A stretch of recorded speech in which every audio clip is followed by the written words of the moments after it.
All right, you know what time it is. Once again, as usual, time's what about that time. Notes to self time already, motherfucking. If you don't know what now you know, bitch, straight into it. Let's do this motherfucking shit. You know how we do it. What is good, my fellow underdogs. Now, see, I want to strike the iron while it's hot. And, you know, the thing is, I want to put my buddy, True Prodigy, you know, into the algorithm, you know, so like, subscribe, support his shit. But anyways, I just felt like I needed to do a video response, you know, about, you know, I think a couple of days ago, about maybe a day or two ago, I was on True Prodigy, the True Prodigy's panel.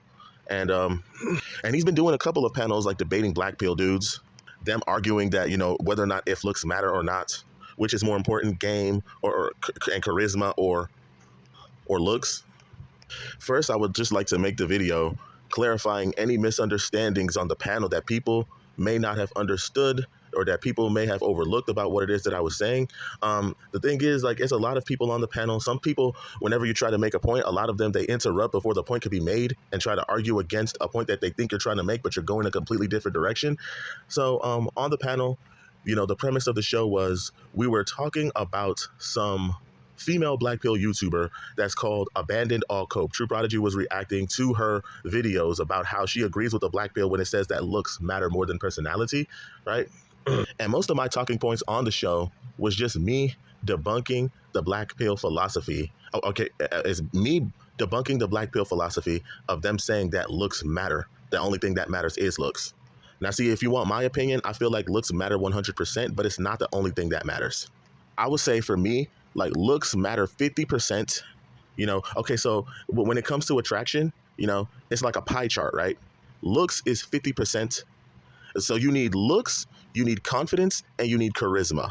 Okay, so looks is basically your physical aesthetic, which is all encompassing for height, face, body type. That's all encompassing in looks, and style too. That's all encompassing in the looks and the aesthetics department, right? Now, when it comes to confidence, you not being able to, okay, so confidence comes in you being able to have the courage to be able to go after what it is that you want despite the difficulty. Even in scenarios where, you know, the woman isn't giving you choosing signals, and, you know, it could go either way if whether or not the woman is attracted to you or not, and it's an uncertainty. You know, you are able to move and operate and go after what it is that you want regardless of the certainty.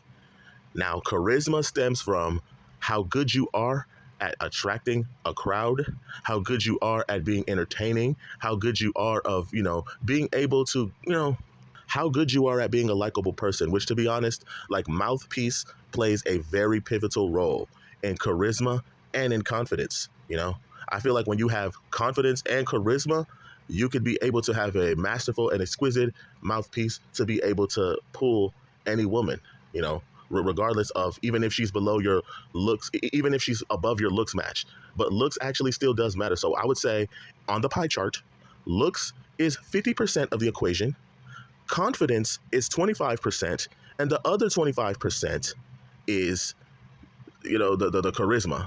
So charisma is 25%, confidence is 25%, but confidence and charisma, when together, is a formidable tag team that is just as important as looks.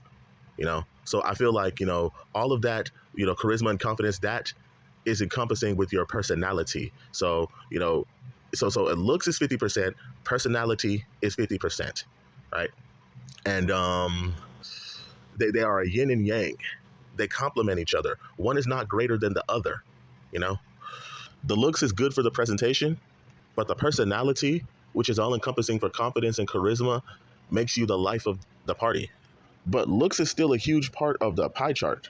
And if all you have is looks going for you, then you're not going to get very far in life, you know? It's a shallow way of thinking for the black pill philosophy that looks only matters. That's a very shallow outlook of life, especially considering the fact that looks fade away. And even Chads and Stacy's, they hit the fucking wall. See, the thing is, for me, I wouldn't even say that I'm just a game dude. I'm not a game guy like Adam or, you know, Jay or True Prodigy or, you know, Dave. I'm not really a game dude. I'm more of a red pill. I'm a red pill philosophy guy. I am a manosphere adjacent red pill dude. But the thing is, red pill and game are way different from each other. Y'all try to tie in game and red pill with one another when, to be honest, that's not really what red pill is about. Red pill is about understanding female nature, hypergamy, being on your purpose, self-improvements, which is all encompassing for what black pill people will say as like looks maxing, LMS, all that shit. But the thing is, it's you know, I would say the primary red pill staple is about being on your purpose. And my thing is, past your looks, who the fuck are you as an individual? My thing is, if looks are the only thing that matters, my thing is, there is a such thing called the wall, you know? And every woman, regardless of how fine she is, would hit the fucking wall. If you're a Chad, you are going to hit the wall eventually. And if your looks disappear, then past how you look, who the fuck are you? What foundation have you built for yourself? Which is one of the reasons why I said, you know, hey, listen, for guys and girls, the same concept applies, right? If all you have is your looks going for you, when I debated Lasagna and Tyrone, right? If all you have is your looks going for you, bro, you are going to be taken advantage of, especially if you're a woman. That's why whatever female equivalent that women need to learn about game to understand, right? If all she has going for her is her looks, she is going to be taken advantage of by ain't shit dudes. It happens all the time. Why do you think all these women, they cry about how they're getting taken advantage of by ain't shit dudes? Listen, pimps exist for a reason. How they get into the minds of these women, they manipulate them. These women have all these looks going for them, and the dude got her doing all this type of shit she never would have done. And yes, I understand that women, they're told from a very early age how beautiful and how pretty they are. But the thing is, right, women on average typically have more social awareness than men do. But would you not agree with me that women are also emotional? And women on several occasions have allowed their emotions to overtake whatever social awareness that they should have had in a situation, and it goes out of the window whenever they're fucking with a dude that has cheated on them 46 times. Now they're back with the same dude that treated them like shit because of how that dude made her feel. Women's social awareness gets the word, like, okay, now see, granted, it's not going to work with any guy she doesn't find attractive. If she finds a dude extremely attractive, regardless of if she's a 8, 9, or 10, if she finds a dude extremely attractive, or, you know, she's going to, you know, fall for the okie doke, which has been several occasions that this has happened. Now, right? I think Lasagna Killer was saying, fucking, what did he say? Oh, well, the reason, you know, women are able to capitalize off of OnlyFans and, you know, Twitch and all this shit, they have millions of guys orbiting them. But think about it this way, right? You have a woman who is an Instagram model or whatever. She has hundreds of thousands of people calling her pretty and saying how beautiful she is. Notice that one guy who calls her a fat, ugly bitch in the comment section. Guess whose comment she's going to pay attention to?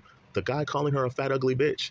Because, you know, all these guys are orbiting her, but the dude that isn't orbiting her, that's the guy that got her attention. I've seen this shit happen many motherfucking times. You know, how guys who would call women bitches or whatever, or insult them, they get the attention more than the dudes who are actually kissing their ass and orbiting them. Now, with the OnlyFans and the Twitch situation, let's say if all she has is her looks going for her, now, which is why lots of times, let's say if she's a 9 or whatever, all she has is her looks going for her. She may be pretty, but she's really stupid. She may get a lot of gifts and all these guys paying her attention and kissing her ass, but there's a guy, you don't know if all of those hundreds of thousands of dollars she's making on OnlyFans or Twitch, there's probably some guy behind her making her fucking go live, and then when the stream ends, he's making her fuck around and give him 80% of her profit that she makes on live stream. And you want to know why? Because she lacks social awareness to be able to get herself out of a situation where clearly she's being taken advantage of. If she finds a dude attractive and he has masterful mouthpiece, he's able to make this woman feel any type of way he wants her to. And regardless of thousands of guys exalting her, the only type of approval that she wants to seek is his approval.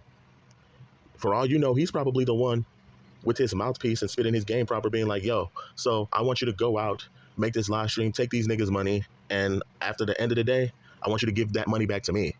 This is an example of how women would get taken advantage of if all they have going for them is looks, and they do not exercise their social awareness to where it could be able to trump their emotions at times where they know that they shouldn't be dealing with certain dudes. So if they had the game or the strategy or the wherewithal to be able to learn how to identify dudes like that, they wouldn't be in situations where they're getting taken advantage of. See, women, they only develop this type of mentality whenever they become in their like 30s and 40s. And when they get much older, then that's when they develop that, yeah, I'm not going to let a dude fucking do that shit to me. But by the time she gets older, bro, she's not in her prime like she used to be. But most women, a lot of women only learn about that shit by the time where it's too late and her looks are way past her prime. She's not as pretty as she once was.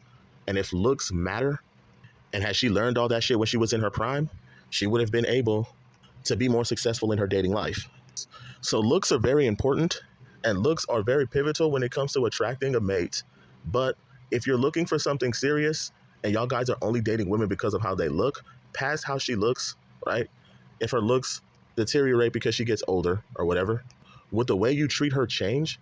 Especially if she's holding you down, she's been with you for a long time. She she cooks, she cleans, she does all of that shit she's supposed to do, and she's super submissive. I mean, like, you're just gonna give that up for a woman that's just prettier at the end of the day, especially if you're looking for something serious. My thing is, past, listen, everybody, listen, even people who are beautiful, they're only beautiful, they're only pretty for a season. Looks are like, I don't know, it's very important, don't get me wrong, and you need it to attract a lot of women. You get a lot of privilege for it and all that shit. I get it. Maintaining looks is very important. But however, that people are going to hit the wall eventually. And I would say it's like chewing gum, The gum that you're chewing is very sweet, but after a while, that gum is going to lose its flavor in the same way that Chads and Stacey's lose their looks. And with that being gone, what do they have beneath the surface? When you don't have your looks anymore, what are you going to be left with? But yeah, I wish I could have spoke more about how it is that I felt on the show, but it was just too much going on. All of the arguments and shit, Jay going back and forth with White, that was pretty funny. Yeah, that shit that happened with Greg. But like, at the end of the day, it was a good show per usual. But my thing is, man, if Stefan could get that woman there, abandon all hope or cope, if he can bring her on the show to like review the videos, that would be kind of cool. If he's got the type of pull like that, that'd be nice. But yeah, hopefully Prodigy or Adam and fucking her can have a debate or whatever, right? That'd be kind of cool. Oh yeah, and another point that I wanted to make, right? Okay, so yeah, abandon all cope. She is a black pill philosophy thinker. She is coming from a place of pretty privilege and she benefits from pretty privilege, but she looks at a lot of the guys and how they're being treated, and she is acknowledging, okay, yeah, this is what guys are going through, and that's fine. She can speak on that. But however, I mean, listen, I respect her for, being able to admit, that she has a privilege in terms of like, benefiting from lookism and all that. But however, there's certain aspects that she can't really speak on because she's not a guy. It's like, she wants to speak to men about what men go through, but I don't need to speak to a woman about what men like I'm not going to, like, it doesn't make sense for me for a woman to speak to me about what I go through when she can't relate to it. Everything that she knows about what men go through when it comes to this black pill shit and lookism, everything that she knows is based off of things that she's seen anecdotally and what she's read in books, but it's not actually shit that she's experienced ever. So she's always going to be like she will never understand male loneliness, male suicide, all of this type of shit that men go through because of the shit that, because of their deficit when it comes to the dating world.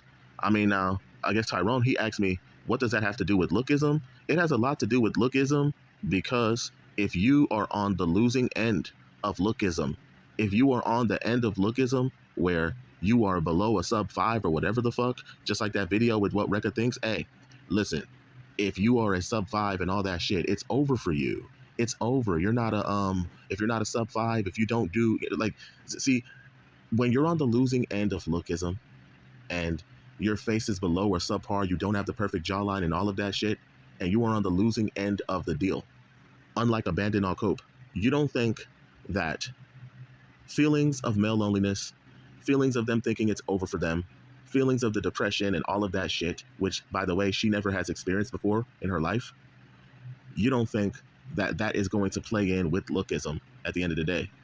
And I'm just saying that that's just something that she does not go through. I feel like, and I don't have a problem with abandon all cope, I just think that her message should be better suited, not really talking to men, because, her message would be better suited talking to women who may not understand what the black pill is and who look at them as nihilistic, toxic masculine incels who just hate on women and shit. It's like, you gotta make people understand, you gotta make women understand what the movement is about. And I feel like women are going to listen to you to get a better understanding of the black pill rather than listening to a man, So I guess her message will be better suited talking to women because, you know, I guess they'll feel safer talking to you. Now, of course, you're gonna have the bitches who just hate women who side with men. They're gonna call you pick me and all that shit and fucking mammy. I get it, but the more you dispel all of the myths about the black pill and disseminate this message to women, the more you're going to have the women on more women on their side of things, understanding where they're coming from and shit. But yeah, that's pretty much all I have to say. But until then, I'm out. You already know what it is, man. It's the underdog. I've spoken, and I approve this message, man. Deuces. And I can't wait for the next episode. Shout out to my man True Prodigy. That was a great live stream as usual. I wish I could have continued my debate with Tyrone and fucking but the shit got cut short because he left the panel, which is cool. I understand he's probably got work and whatnot. He's whatever. But it probably would have ended up, you know, maybe he would have ended up seeing things more from my point of view. But anyways, with that said, I'm out. Peace out.